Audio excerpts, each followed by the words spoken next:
I'm sure you've listened to some of the podcasts, right? Okay, so you kind of know that we can get crazy, silly, goofy, and sometimes. Hold on, let me put you on speakerphone. Sorry, hold on. Sorry, Jeff's here too. Hey. But you know that, like, I guess basically what I'm saying is probably mainly if Jeff asks a question that you don't like or you think's not appropriate to answer or you don't want to answer, just say I would rather not answer that and we can edit it out.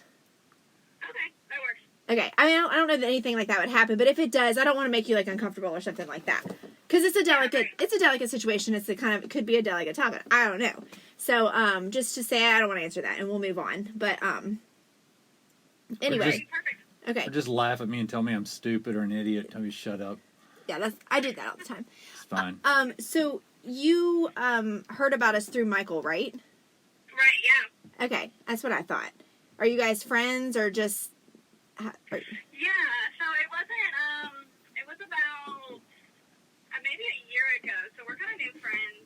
He started playing Fortnite, actually, so we went to the same high school and stuff. He was older than us. I knew of him, but it wasn't like a real friendship or anything like that. But he started playing Fortnite with my boyfriend, actually. Oh. That's kind of how all of that started. Okay, so you went to South Charleston as well? Yep. Okay, that's where our daughter graduated from there last year. Oh, yeah. So I graduated, I'm a baby, so I graduated in 2014. Oh, my goodness. Yes, you are a baby. Wow. But that's great. Okay, well, I just kind of want to get the background of how you found us and everything like that. But we're already recording, so we're just going to get started in this. We usually record an intro later, so don't worry about that. But basically, we really appreciate you reaching out to us on this because I totally forgot that we did a surrogacy podcast. And then when you told me that you had listened to that episode and asked if we did a part 2, I was like, oh my gosh, we did not do a part 2, but we really didn't have anything to do it on until you reached out to us to let us know your story. So that's why we wanted to have you on so you could share, a little bit about your experience. So go ahead and tell, if you want to share a little bit about your background or anything you want to share at first, and then we'll kind of get into your decision process and things like that.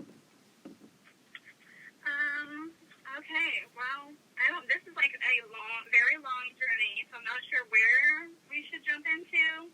Okay. I guess we should start with my uncle, because this is how it all began. So, yeah. My uncle adopted 4 kids of his own, so he did go through, like, regular adoption. He had 3 of us, so they were, I think the youngest one at the time when he adopted them was 3, and then the oldest one was already, I think, 13. Okay. So, I think, the older 3 were teenagers when this all started, so this is when he was going through, like, oh, I really want a baby, I really want a biological child. Or, actually, at the point, it was just a baby at that point. Okay. So then he would go through, he tried to do adoption, and newborn adoption, I guess, is like it's a more serious, it's complex, I guess. So he went through tons of interviews, and it just was never working out. He had a family that it didn't fall through with, and then he ended up trying to find another surrogate, and that didn't fall through. So I just kept watching him, I guess, the disappointment. Uh-huh. So this is where I was like, I want to do this for you. So it was me. I came to him first about it. Oh, okay. Because we would talk. We were really close, and he was just like, I can't do this anymore. Like, I don't think this is like an option for me. And I just don't want to try anymore. He was just done being disappointed. The adoption process, you're saying, For a newborn. Right. Well, the disappointment, I'm sure, just breaking you down, just thinking that something's going to work out, and it just never does. Yeah, and he did have one woman at the time. She got pregnant, and she was mentioned, and this was somebody that he knew through work, or I'm not sure how they knew each other, but they knew each other. And she was wanting to put the baby up for adoption up until the point until she gave birth to the baby. Right. So that one I think was the hardest, and that's after that happened. That's where I was. That's where I was heartbroken. I was like, I can't do this for him anymore. Right. Did you have to really think on it before you brought it up to him to think if you really wanted to do something like that? Yeah, for sure. Yeah. So I was even thinking about it, probably about like midway. And I don't know, I had this gut feeling this woman that this was not going to work out. So it would be like really weird things, like that I won't get into, but something was off with that. Yeah. And I knew it, like I just felt it. Yeah. And I was just like, like just hoping that this was going to fall through, and because he did his nursery, he went all out. Wow. Oh. So it's kind of like this. Like, did you have the feeling kind of like you were pulled towards doing this for him? Maybe that it was meant to be almost. Because I mean, it sounds like the perfect situation if it would work out. I know it's not as easy as just saying I'll do this, but. Right, like was he receptive right away? Like, oh my gosh, yes, please, that would be amazing, or was it something he had to think about too? Yeah, so it was. I remember we were texting at that point, and then the next day he was like, "Let's go to dinner," and it was him and my mom. So it's her brother. Oh, okay. So it was me, my mom, and Adam. It's his name. Mm-hmm. And we were all at dinner, and we were talking about it, and we were just all like putting our opinions out there. And Adam I guess Adam just didn't want to be like let down again. So Yeah. I think he was kind of hesitant too. So Okay. he's like, I don't know, because at the time I was not 20 when it started, and my son was 1, so he was young too. Uh-huh. We don't have any other women in our family that could do it, and I don't think he would have asked anyways. Right. But I was just like, I wanted to do this, and that was the other thing. A lot of people asked me, like, would you do this, like, again, or for somebody else? And I would have never been able to just be a surrogate for anybody. So I knew, like, that wasn't like that was not like a thing that I planned on doing. With Right. Okay. Yeah. And I definitely don't plan on doing it again either. Not that it wasn't a great experience, an amazing journey, but I just don't. That's not like my plan. Right.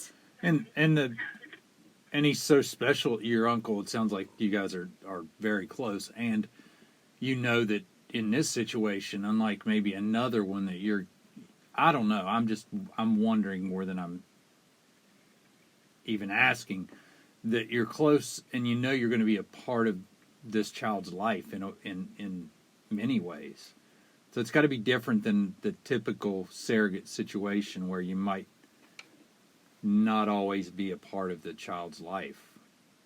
Yeah, and I think that's where, like, my story I feel like it's unique in a way, because I don't know, like, how other surrogates' experiences are, but, and those thoughts weren't even really running through my mind at the time. I wasn't thinking, like, am I going to see this baby, it's always going to be in my life. I just knew, like, the end goal was he was going to have a biological child, which he wasn't going to have with the other women that he was working with. So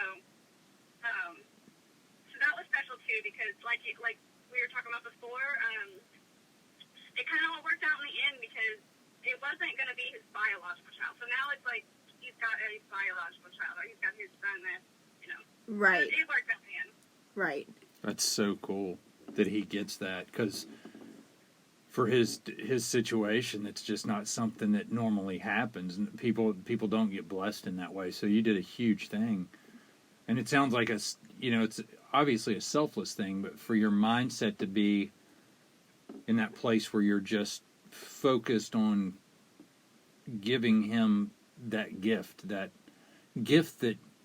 really only a parent knows. It's really cool to hear. Now, tell me, I don't know if you want to talk a lot about this, but I'm just curious, like the clinical process of it. Is it similar to like what an in vitro would be like? Yeah, so, and the process was, it was just really not easy at all. Before the pregnancy even began, it was almost like a year-long process. Oh, there wow. was so much involved into it. So, like, even from making the decision, the first thing that we did was we had to find a reproductive clinic, and that would accept our situation. So, but I don't know if this varies by state, but we're in Pennsylvania, and this is where we did it. was hard for us to find a clinic that would accept the situation. So even here in 2017 when this happened, there's reproductive clinics that don't want to work with same-sex couples. Oh, okay. Really? Yeah, and so the first one that we went to, they denied us because of Adam and his husband. So, Wow. and that kind of like, that put a stop to it, and that he got that feeling again. He was like, this is not going to work, this is not meant to be. And I was like, that can't be it. So, and I think it took them like 2 more months. We kept calling people. We found one, and it was actually a little bit farther away for us, but we found one that accepted us. And so that was the start, finding the clinic. There was so much. We got a lawyer. The state of Pennsylvania it's required to have a lawyer and a contract for doing this. The egg donor, which is like amazing. So that was like a fun process in its own. So almost like a Tinder kind of thing. Like they have profiles set up that shows like backgrounds of these women. It shows pictures from when they're children to where they're at now. All their like genetic information. Uh-huh. And then he got to like choose which woman's eggs he wanted to use. That's interesting. Really? Yeah, so that was really, really cool. So I remember I remember going out to dinner with him, and we were going through all of the pages, and it was literally like a book. And we chose the woman, and it was really exciting. That part was really exciting. That's interesting because I wasn't sure how exactly that worked. And I mean, what an amazing! There's so many people involved with this to make this happen, from you to the egg donor. I mean, it's really, I don't know, it's an awesome story to me. It is awesome because there's, the child gets to be told this story at some point, and the fight that your uncle and yourself and his partner, that they get to, the reward, I think, and the joy of, hey, look at all these obstacles that we had to fight through to get you, to have you. Not only just a pregnancy that you had to go through for someone else, but my gosh, it instantly makes me a little upset and irritable that you're getting, that people this day and age are still being rejected because of their choice. I know. Of who they love and who they want to do life with, and that you're turning down. That really bothers me. Seriously. I mean, and when I tell the story, it's really shocking to everybody too. But this clinic, I mean, it's been advertised as they support LGBTQ, and it's just like it's crazy that that's where we're at now. But that is crazy. So he chose the egg donor, and then you went to this clinic, and it was kind of like an in vitro thing, and then it just I mean, I guess it's just like any pregnancy. I mean, could it? Do that? Now I have a question. Oh gosh, here we go. Well, I don't know. Do they put it in the bowl? Do they whisk it up? No, they don't whisk it. Basically, I don't know the scientific basically, yeah, they whisk them up. I knew it. You have to pay, and what's crazy is you either paid for her eggs. So it was like a 6-egg thing or a 12-egg thing. We're like, we definitely don't need 12, but oh my gosh. And that gets expensive. Do you get the bowl? So you can feed the child out of the bowl? That would. I wasn't behind the scenes. I mean, the whisk in the bowl would be great to have. I can see them in their masks. They're carnivore no, not carnivore. Sorry, they're coronavirus masks.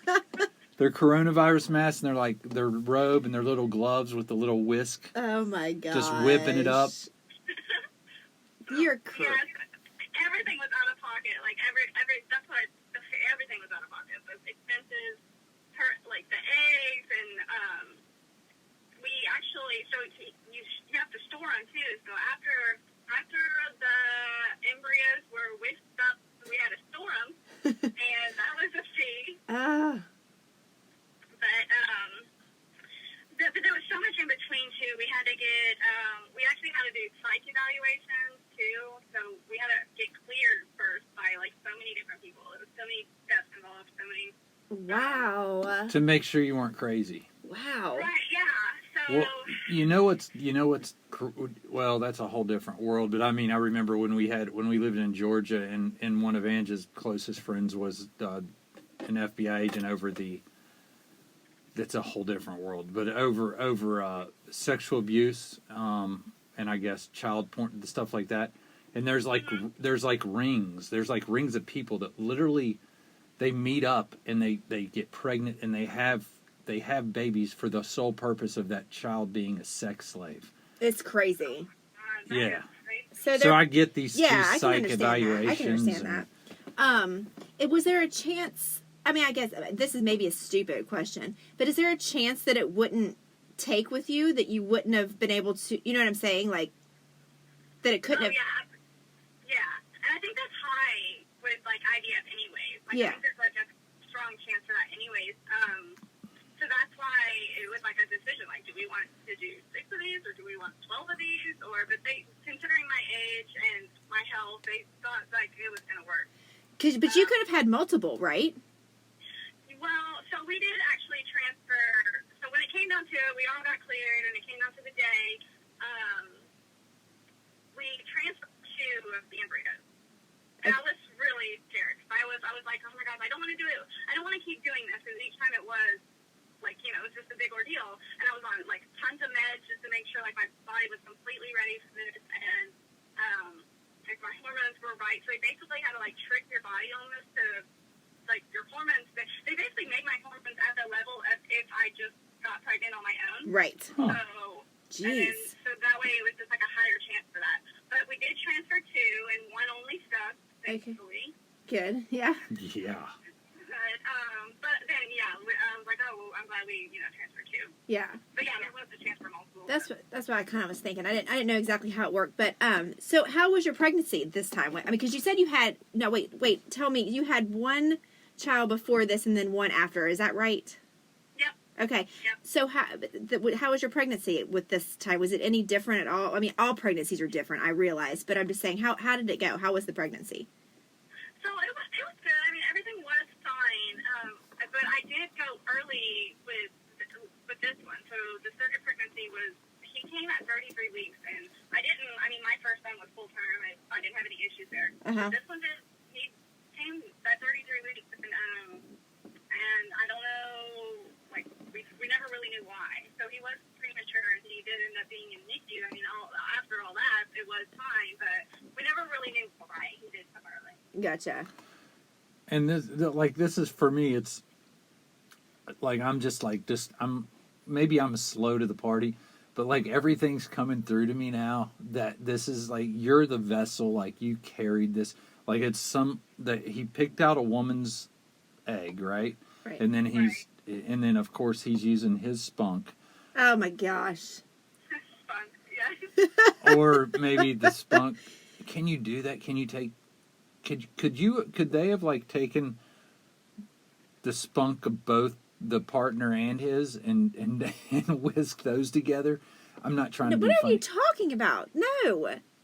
You have to have an egg.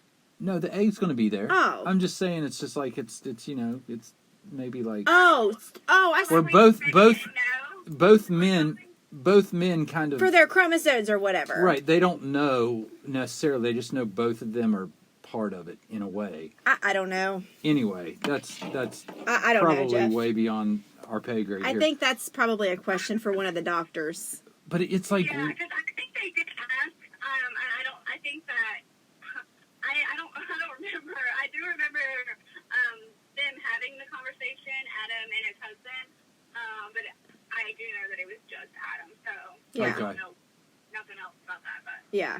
Gotcha. it's just wild because you still create this same, I'm sure, for the child. I don't know anything about this. I'm the husband. I haven't ever had a child.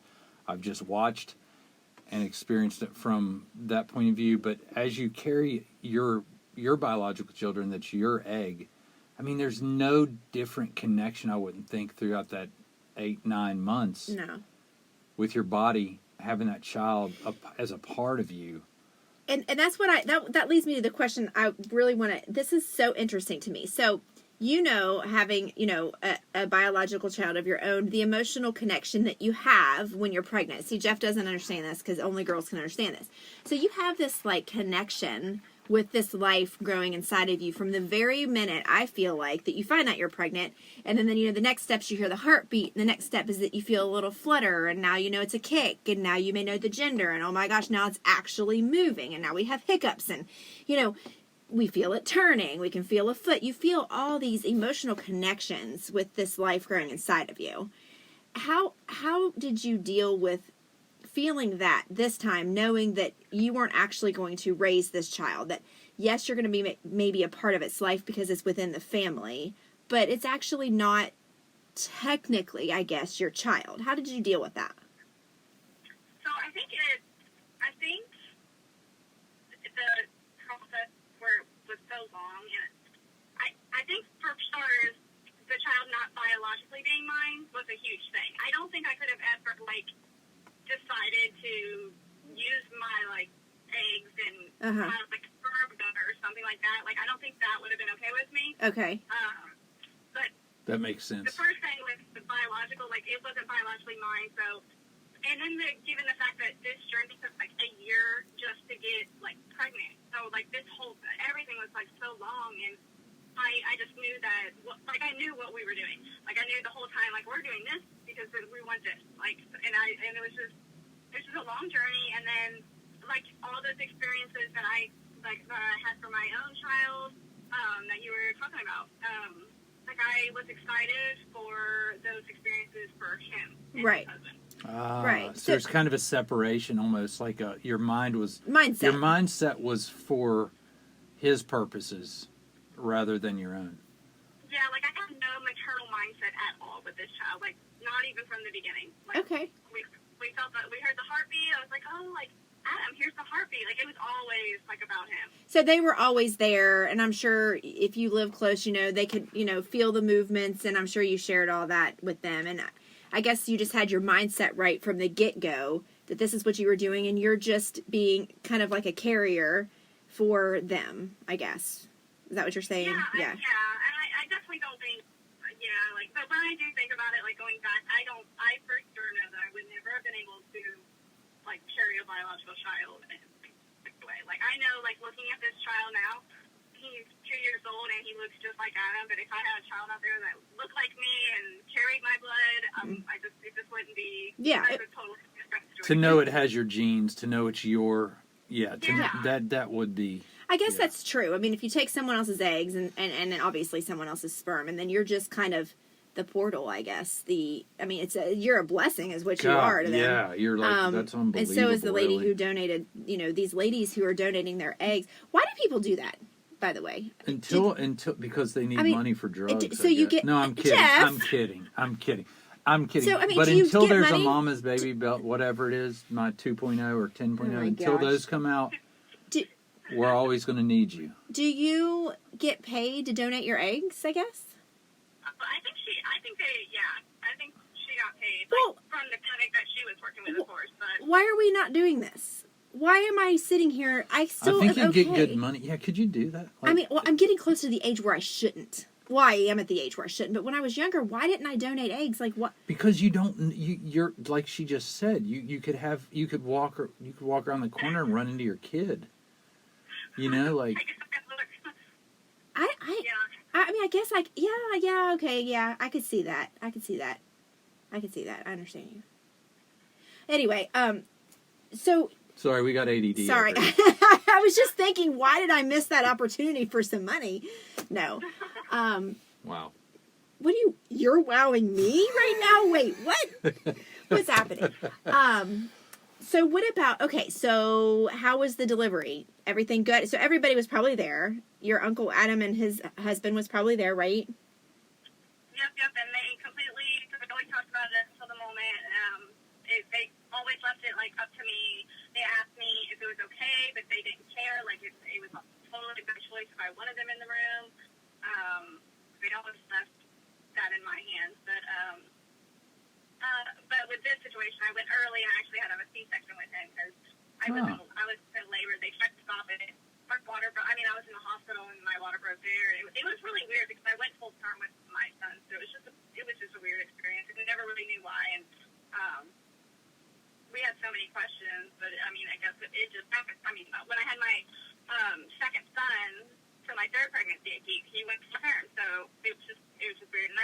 worried, like, am I going to go early again? Because Yeah. his son actually ended up being in the NICU for about a month. Oh, wow. Actually. Oh, wow.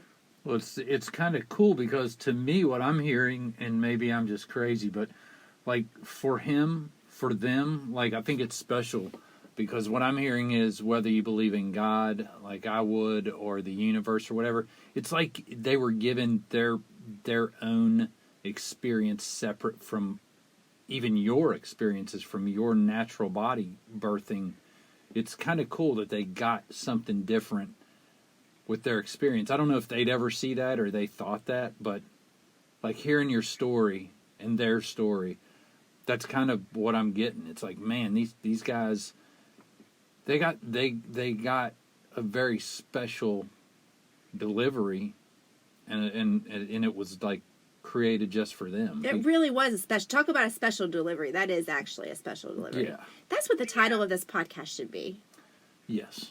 It should be because it's very special. It's very Special different. delivery. I've never talked to anybody that's actually done it, and especially in this situation. And when we did our original podcast, episode 88 or whatever it was, we went back and listened to it the other morning, and It was me being an idiot most of the time. Which is per usual. But I didn't even when I was like talking about why people would want to do a surrogacy, like we were focusing basically, it started talking about the Kardashians and like I don't even know that it was accurate, but we were talking about, did she have a surrogate? And it was because she didn't want to wreck her body. And like, I get that. I totally get that. No, I don't. I was going off on that. Like, it's selfish if you're having a surrogate because you don't want to wreck your body, that's selfish. It's stupid. It's dumb. I don't agree with it.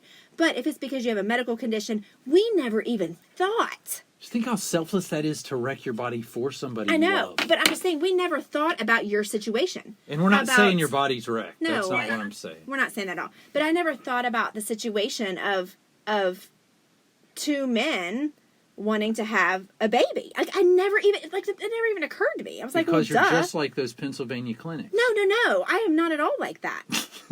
I am not at all. I totally am for it, but I never, for some reason, it never like dawned on me that there could be a huge reason. Yeah, that there could be two men out there that want to have a baby. And there are. I mean, one of our best friends from college, but Chad. I don't think they did it that way. They didn't. But my point is they're great parents. Oh, absolutely. Those guys are great. They're great parents. I just never thought of that, and then when you brought that up, I was like, wow, that never crossed my mind. I don't know why. I mean, even then, I mean, it really is like a special delivery because it's just like everything. Like, it's still, everything that we had to go through compared to, it's still not, like, some people still aren't able to do this.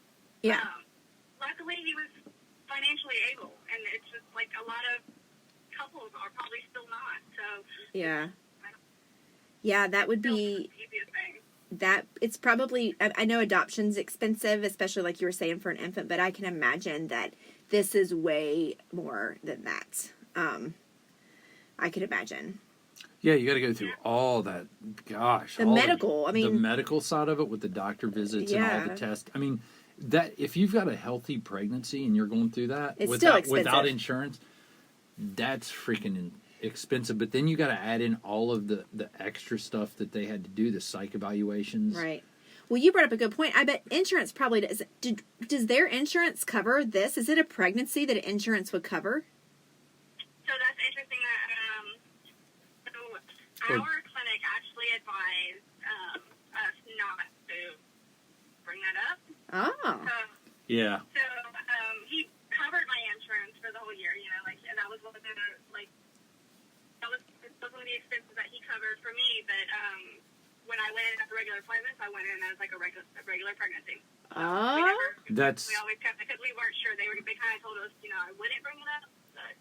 Okay. All right. That makes sense. Yeah, that's exactly. I'm in the insurance business. That's what I was said. You got to do. You just go in and you're pregnant. I didn't know. I didn't know if that was something you had to They'll disclose. cover it. Yeah.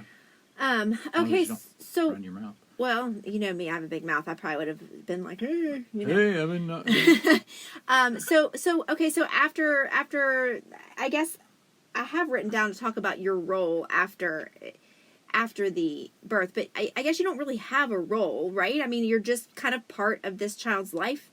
I'm trying to think of what am I trying to say? you're part of this child's life. You don't really have a role, right? I mean, you're just... Right. So, I mean, when I was pregnant, we talked about it, and I completely, it was up, I let everything up to them. If they wanted to tell their child, if they didn't, I was fine with whatever they wanted.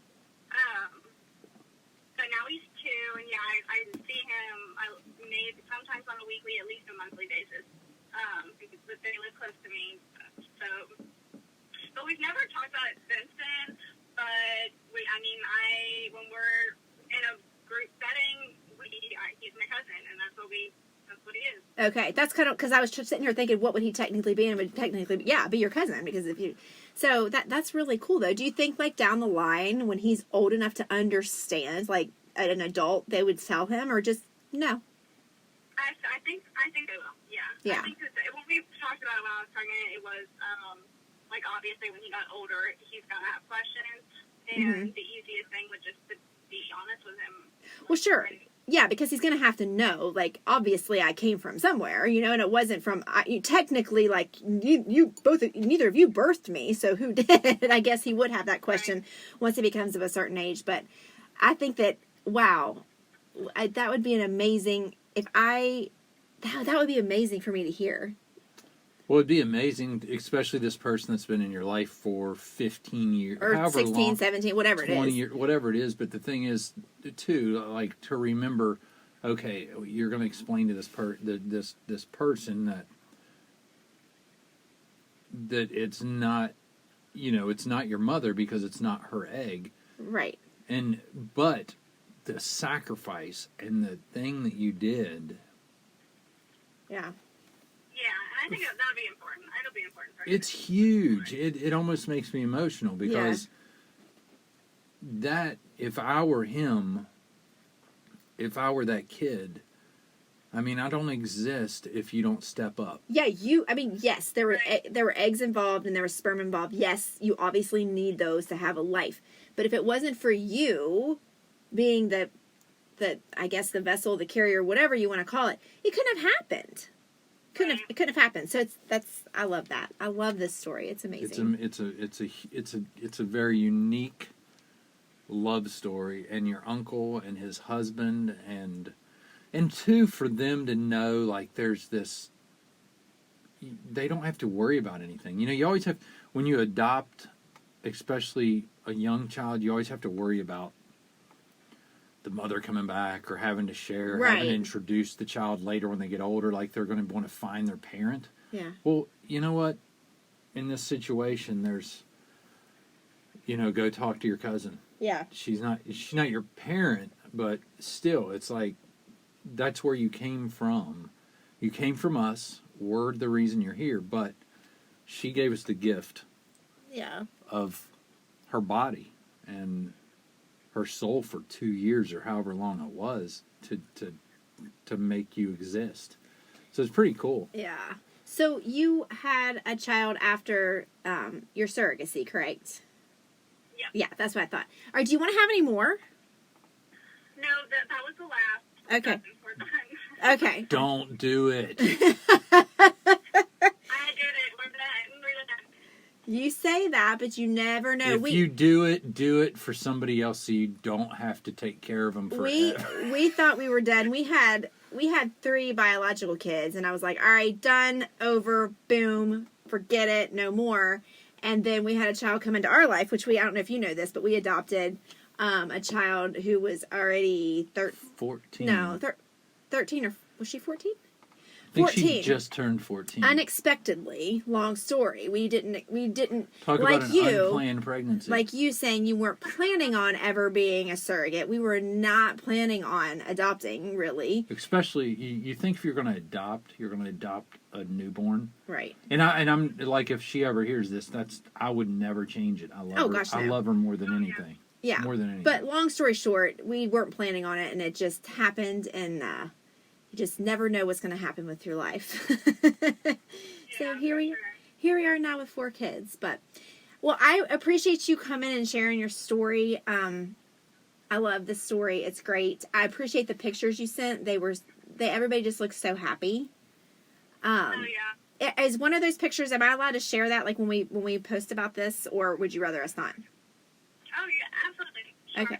But yeah, we love having you here. I appreciate you sharing it. I'm so glad that we found you through Michael. Thanks, Michael. Yeah, that's Thanks this for is thanks. He was fantastic. so excited. He was so excited. I was like, I'm gonna. Angie told me to text her. I'm reaching out about my story, and he was like, "Oh my god, I'm so excited." We love him. He's coming back on, I think, this weekend, Saturday. We just love him. So Michael's awesome. Yeah, he definitely is. yeah. Well, I appreciate you talking to us, and I'll be in touch with you through text about when this is going to go up and stuff. Okay, perfect. All right. Nice talking to you. Okay. Thank you, Kayla. Thanks, Kayla. All right. Good night.